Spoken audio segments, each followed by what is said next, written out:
Está aberto o caminho para o presidente Lula indicar mais um nome para a Suprema Corte, mais um indicado pelo PT, porque o ministro Luiz Roberto Barroso, como você já sabe, anunciou a sua aposentadoria antecipada ontem.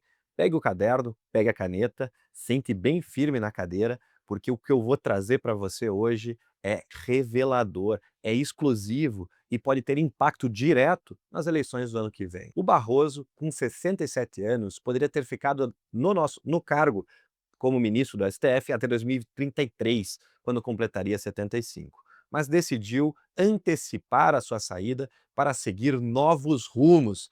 Mas não se engane não, essa decisão foi estratégica. A saída de Barroso abre espaço para que mais um aliado do Lula seja indicado antes de uma possível volta da direita em 2027.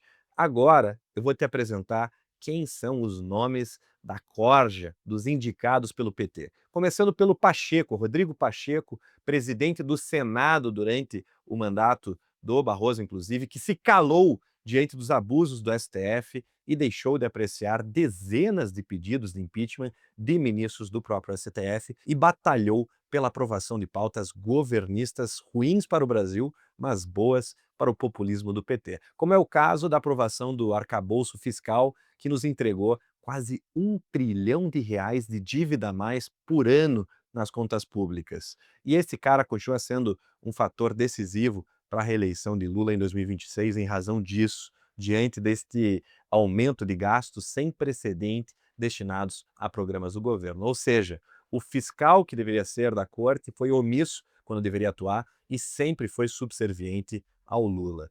E se essa indicação se concretizar, o Senado poderia perder o pouco de independência que ainda resta para ele. E o STF, aliás, ganharia mais um político de toga.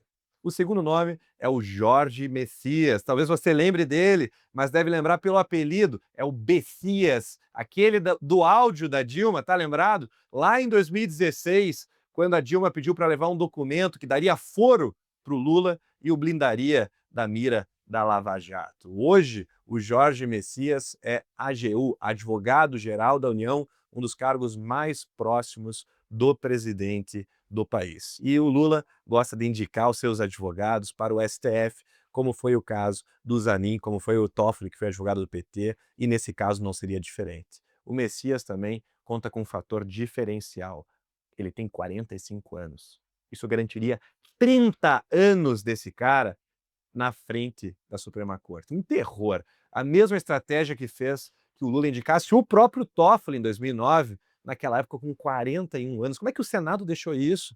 Enfim, o nome do Messias assegura o projeto de dominação política por meio do Poder Judiciário ao PT. Para fechar, Daniela Teixeira, a bandeira simbólica, e por fim, o nome dela, porque é advogada de Brasília, é próxima de um grupo ligado à esquerda chamado Prerrogativas, ela que tem mestrado em Direito Penal, olha só, mas por onde? Pelo Instituto Brasileiro de Ensino e Desenvolvimento e Pesquisa. Se você já ouviu esse nome, IDP, você vai lembrar porque foi fundado pelo ministro Gilmar Mendes. Ainda em 2016, a Daniela também teve destaque aí na mídia, por quê? Porque bateu boca com o ainda deputado Jair Bolsonaro em uma audiência pública lá na Câmara dos Deputados. Ela foi indicada por Lula ao STJ em 2023 e agora, 2 anos depois, é cotada para o STF para fazer cota feminina. Como bom progressista, o Barroso defendeu que o seu substituto fosse uma mulher. Para ele, pouco importa o currículo, o mérito, o que importa é o sexo biológico, é apresentar virtudes, e seria o nome perfeito justamente para essa narrativa de diversidade. Mas na prática, representa a mesma visão ideológica que hoje domina a corte. É ativismo judicial, é controle de discurso, acabar com a liberdade de expressão, é politizar a justiça. E assim, teríamos mais uma voz progressista substituindo um dos maiores ativistas que a corte já teve. E é isso, meus amigos. O Barroso saiu, mas o projeto de poder se mantém. Aí você pode perguntar: e o que que a gente pode fazer? Bom, o Senado poderia segurar as sabatinas do próximo ministro até 2027. Isso é uma possibilidade real. Não há nada na lei, na Constituição, que impeça esse movimento legítimo do Senado.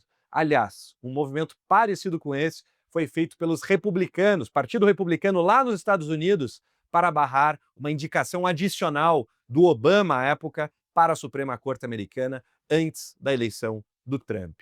Se os nossos senadores fizerem isso ao longo dos próximos meses, ao longo do próximo ano, saberemos exatamente quem está do lado dos brasileiros e quem está do lado do projeto de poder político do nosso ex-presidiário Lula. Se você chegou até aqui, é porque entende o risco que a gente está vivendo. E o que vem pela frente vai exigir informação, vai exigir coragem. Entre agora na minha comunidade no WhatsApp e nos ajude. A gente precisa da sua ajuda para cobrar, desde já, os senadores da República a fazerem sabatinas de verdade, ou segurarem a sabatina até as próximas eleições, não apenas fazer teatro para a imprensa. No meu grupo, você vai ter atualizações exclusivas sobre o dossiê Moraes, que foi criado por mim, e as indicações do STF e os bastidores da política, inclusive aqui da Câmara Municipal de Curitiba. Acesse o link aqui na descrição ou no primeiro comentário fixado, participe, compartilhe e ajude a manter viva a defesa da liberdade e do direito.